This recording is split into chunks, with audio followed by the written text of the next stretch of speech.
CMC centre వద్ద ఉన్న ఓట్ల లెక్కింపుకు సంబంధించిన కేంద్రం. ఈ ఓట్ల లెక్కింపు కేంద్రం వద్ద ఇప్పటికే మూడంచెల భద్రతను సైతం ఏర్పాటు చేశారు. క్షుణ్ణంగా పరిశీలించి లోపలికి సైతం మీడియాను సైతం అనుమతించని పరిస్థితి మనకు కనబడ్డది. మే 13న పోలింగ్కు సంబంధించిన ప్రక్రియ ముగిసింది. ఇందులో భాగంగా ఇప్పుడు ఓట్ల లెక్కింపుకు సంబంధించిన ఈవీఎంలు ఇక్కడ ప్రస్తుతం మనం ఇక్కడ సిఎంసి సెంటర్లో భద్రంగా ఉన్నట్టు తెలుస్తుంది. మరో 11 రోజులు ఇప్పుడు ఓట్లకు సంబంధించిన లెక్కింపు జరగనున్న నేపథ్యంలో పెద్ద ఎత్తున ఇక్కడ మనకు ఆశావాహుల్లో మాత్రం ఉత్కంఠ మాత్రం నెలకొందని చెప్పొచ్చు. ఎందుకంటే నిజామాబాద్ పార్లమెంట్ స్థానానికి భారీగా పోలింగ్ నమోదు కావడంతో ఎవరి గెలుపు వారే అన్న ధీమాలో ఇరు పార్టీలు మనకు వ్యక్తం చేస్తున్న పరిస్థితి మనకు కనబడ్డది. గతంలో ఎన్నడూ లేని విధంగా సోషల్ మీడియాలో సైతం ప్రభావం సైతం ఈరోజు ప్రధానంగా పడింది. ఈ క్రమంలోనే ఒక చర్చనీయాంశంగా మారని చెప్పొచ్చు. మహిళలతో పాటు పురుషులు సైతం సమానంగా ఓటు హక్కును వినియోగించుకొని గతంతో పోలిస్తే ఈ సంవత్సరం ఈ పార్లమెంట్ ఎన్నికల్లో సుమారు 3.51%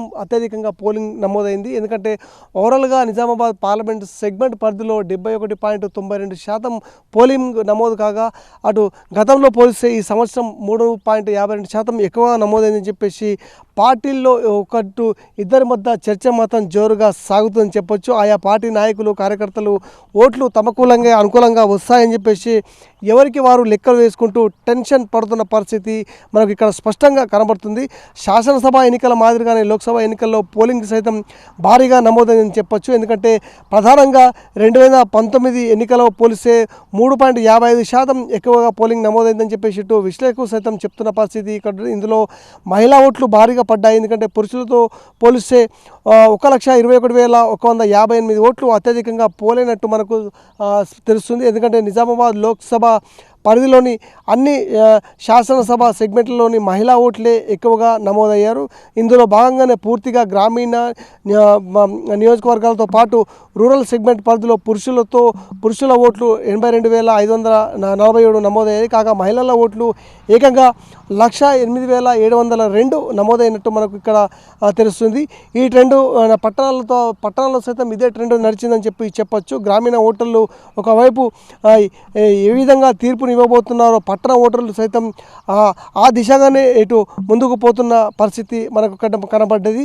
అయోధ్య రామాలయ నిర్మాణంలో మహిళలు తమ వైపు మొగ్గు చూపాలని బీజేపీ ఇటు భావిస్తున్న పరిస్థితుల్లో ఉచిత ఆర్టీసీ బస్సు ప్రయాణంతో పాటు ఏదైతే 6 గ్యారంటీలకు సంబంధించిన పథకాలు కాంగ్రెస్ పార్టీ అవలంబిస్తున్న నేపథ్యంలో ప్రాధాన్యత తమకే చెందుతుందని చెప్పేసి ఇటు కాంగ్రెస్ పార్టీ సైతం ఆ ధీమా వ్యక్తం చేస్తున్న పరిస్థితి కనబడ్డది. మరొక వైపు చూస్తుంటే మోడీ చరిష్మా తమకు విజయాన్ని వైపు దూసుకెళ్తుందని చెప్పేసి ఇప్పటికే బీజేపీ నాయకులు అంటున్న పరిస్థితి మనకు కనబడ్డది. ఇక నిజాం షుగర్తో పాటు పసుపు బోర్డు అంశాలపైన రైతులు ఏ విధంగా స్పందించారనే విషయమే ఒక స్పష్టత లేదు.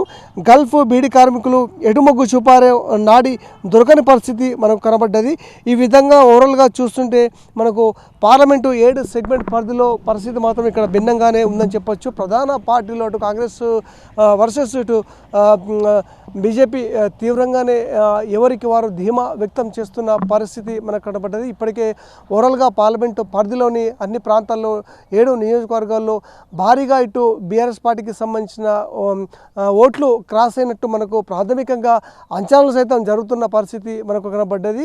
ఈ విధంగా గెలుపు ఓటములపై ఎవరి ధీమా వారు వ్యక్తం చేస్తున్న సందర్భాలే ఇక్కడ స్పష్టంగా కనపడుతున్నాయి. ఇరు పార్టీల్లో మరో 11 రోజుల పాటు వేచి చూడాల్సిన సమయం సైతం మనకు ఆసనమైంది. ఎందుకంటే గెలుపుపై ఎవరి ధీమా వారున్న నేపథ్యంలో ఇప్పటికే ఈవీఎంలు మాత్రం ఇక్కడ సిఎంసిలో భారీ 3 అంచెల భద్రతల మధ్య ఇటు స్పష్టంగా ఇక్కడ భద్రతల మధ్య ఉన్నట్టు మనకు ఇక్కడ స్పష్టంగానే కనబడుతుంది. ఎవరిని సైతం లోపలికి అనుమతించని పరిస్థితి మనకు కనబడ్డది. ఈ విధంగా అభ్యర్థుల భవితవ్యం మాత్రం కోసం మనం మరో 11 రోజులు వేచి చూడాల్సిందే అని మనం అనుకోవచ్చు. ఇది ఇప్పుడు ప్రస్తుతం సిఎంసి తాజా పరిస్థితి. కెమెరా పర్సన్ సాయితో ధనంజయ్, భారతీయ న్యూస్, నిజామాబాద్.